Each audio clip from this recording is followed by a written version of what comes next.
सरकारी नौकरी, वो भी एसबीआई में। पीओ की पोस्ट, शानदार सैलरी, बैंकिंग की दुनिया में नाम और स्टेटस। तो ध्यान से सुनो भाई, एसबीआई पीओ सिर्फ एक जॉब नहीं है, एक ब्रांड है। लेकिन इस तक पहुंचना तो आपको चाहिए पूरी प्लानिंग, क्वालिफिकेशन से लेकर एग्जाम स्ट्रेटेजी तक। सब बताऊंगा आज की इस वीडियो में, एकदम देसी अंदाज में, बिना घुमाए। तो भाई वीडियो को लास्ट तक देखना, वरना आधी जानकारी से सिलेक्शन छूट जाएगा। एसबीआई पीओ क्या होता है? पीओ का मतलब होता है प्रोबेशनरी ऑफिसर, यानी बैंक के ऑफिसर लेवल पर एंट्री, स्टार्टिंग से ही रेस्पेक्टेबल पोस्ट। एसबीआई पीओ मतलब स्टेट बैंक ऑफ इंडिया में ऑफिसर बनना, जो इंडिया का सबसे बड़ा बैंक है। इसकी तैयारी यूपीएससी जैसी नहीं है, लेकिन मेहनत और स्मार्टनेस यूपीएससी जैसी ही चाहिए। एलिजिबिलिटी क्या है एसबीआई पीओ के लिए? अब बात करते हैं कौन दे सकता है एग्जाम एसबीआई पीओ के लिए। क्वालिफिकेशन इसकी होती है जिसमें आप किसी भी स्ट्रीम से ग्रेजुएशन पास हों, चाहे आप आर्ट्स से पास हों, चाहे आप साइंस से पास हों, कॉमर्स से हों, कुछ भी चलेगा। फाइनल ईयर वाले भी अप्लाई कर सकते हैं, बस रिजल्ट आने से पहले कंप्लीट होना चाहिए। अब बात करते हैं एज लिमिट की।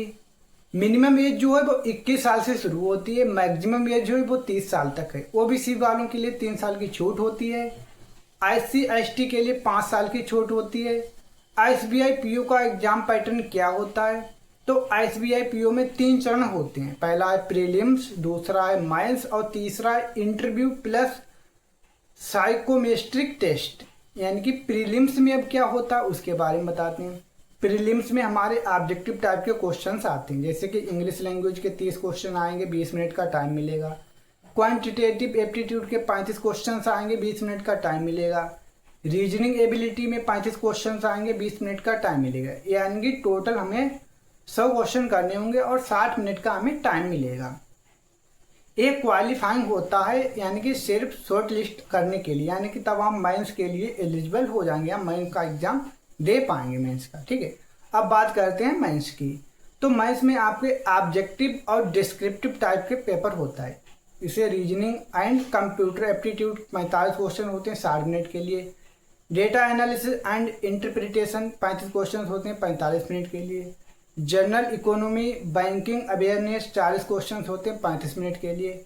इंग्लिश लैंग्वेज यानी कि 35 क्वेश्चन होते हैं 40 मिनट में सॉल्व करने होते हैं। ठीक है, टाइम बहुत कम होता है इसमें। डिस्क्रिप्टिव टेस्ट के लिए ऐसे और लेटर राइटिंग 30 मिनट। ठीक है, कुल मिलाकर आपको 250 मार्क का इसमें पेपर करना होता है मेंस में, जिसमें इंटरव्यू और जीडी यानी कि ग्रुप डिस्कशन। इंटरव्यू 30 मार्क्स का होता है और हमारा जो ग्रुप डिस्कशन है वो 20 मार्क का होता है। फाइनल सिलेक्शन जो होता है वो मेंस में 75% हमारा फाइनल सिलेक्शन हमारे पेपर्स वगैरह से होता है और 25% हमारे इंटरव्यू बेस पर निर्भर होता है। सिलेबस और सब्जेक्ट की बात करें तो सिलेबस बहुत बड़ा नहीं है, लेकिन कंसेप्ट क्लियरिटी और स्पीड बहुत ज़रूरी है। यानी कि स्पीड आपको अपनी प्रैक्टिस करनी चाहिए जिससे स्पीड फास्ट हो पाए। इसके बाद English, grammar, comprehension, cloze test, इधर स्पोर्टिंग जो इंग्लिश में हमारे तैयार होनी चाहिए। इसके बाद क्वांट में हमारे सिंप्लीफिकेशन है, नंबर सीरीज है, डेटा इंटरप्रिटेशन है, अर्थमेटिक, ये चीज़ें सेट होनी चाहिए। इसके बाद रीजनिंग में हमारी पजल्स, सीटिंग, अरेंजमेंट, सिलोजिज्म, ये हमारे क्लियर होने चाहिए, कोडिंग डिकोडिंग वगैरह। इसके बाद जीए यानी कि जनरल अवेयरनेस में हमारा करंट अफेयर 6 महीने तक का कंप्लीट होना चाहिए। बैंकिंग टर्म्स, बैंक से related questions, RBI policies, budgets, strategy के, ये सभी चीज़ें होनी चाहिए। डिस्क्रिप्टिव में हमें लेटर राइटिंग और ऐसे की प्रैक्टिस जरूरी करनी होती है।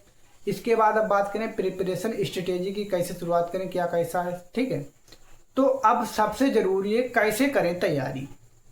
सबसे पहले प्रीलिम्स के लिए स्पीड बढ़ाओ, यानी कि लिखने की स्पीड अपनी फास्ट करो। मॉक टेस्ट दो।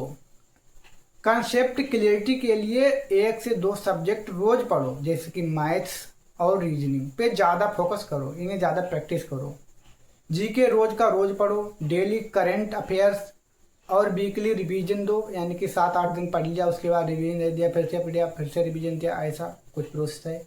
मैथ्स के लिए आपको डाटा इंटरप्रिटेशन और पजल्स की ज़्यादा प्रैक्टिस करनी चाहिए। इंटरव्यू के लिए आपको न्यूज़पेपर पढ़ो, बैंकिंग अवेयरनेस पढ़ो, खुद को बोलना सिखाओ। अब बात करते हैं सैलरी और प्रमोशन की।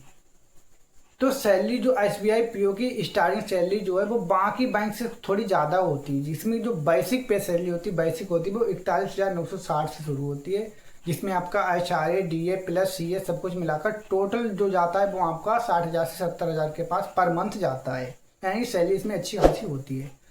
अब बात करें प्रमोशन की, तो प्रमोशन इसमें जल्दी जल्दी होता है। PO से मैनेजर, फिर AGM, DGM और ISGM तक।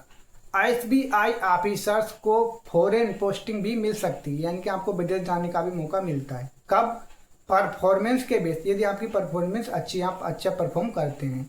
ध्यान देने वाली बातें भी इसमें कुछ हैं, यानी कि सिर्फ कोचिंग या यूट्यूब देखना काफ़ी नहीं है, आपको सिर्फ कोचिंग कर ली और यूट्यूब पर वीडियो देख ली इससे काम चल जाएगा, नहीं। खुद की टाइम टेबल बनाओ, रोज़ मॉक टेस्ट दो, सिर्फ प्रीलिम्स तक सीमित मत रहो, यानी कि प्रीलिम्स की तैयारी करते रहे, मेंस की बाद में कर लेंगे, नहीं, प्रीलिम्स और मेंस की दोनों की साथ साथ में तैयारी करो। इंटरव्यू साथ साथ तैयार करो, इंटरव्यू भी काफ़ी टफ हो सकता है। डिस्क्रिप्टिव और जीके को हल्के में मत लो, ये सिलेक्शन में फ़र्क बनाते हैं। इंग्लिश और DI डेली प्रैक्टिस में रखो, यही टॉपर बनाते हैं। तो दोस्तों, अगर आप SBI PO का सपना देख रहे हो तो अब टाइम पास बंद करो और फुल फोकस करो, क्योंकि कंपटीशन तगड़ा है लेकिन सिलेक्शन पॉसिबल है। अगर ये वीडियो थोड़ी भी दमदार लगी हो तो लाइक मारो, कमेंट में बताओ अगली वीडियो किस बैंकिंग पोस्ट के लिए बना के लाऊं, और सब्सक्राइब करो। इस जर्नी में मेरे साथ जुड़े रहो, क्योंकि यहाँ आपको मिलेगी पूरी जानकारी बिल्कुल सीधी, बिना घुमाए। जय हिंद।